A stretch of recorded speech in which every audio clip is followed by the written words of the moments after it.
పిల్లను నేను, వధకు తేబడిన గొరియ పిల్లను, యేసు గొరియ పిల్లను నేను, వధకు తేబడిన గొరియ పిల్లను. దినదినము చనిపోవుచున్నాను, యేసుక్రీస్తులో బ్రతుకుతున్నాను. దినదినము చనిపోవుచున్నాను,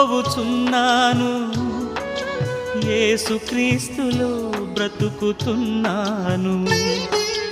యేసు గొరియ పిల్లను నేను, వధ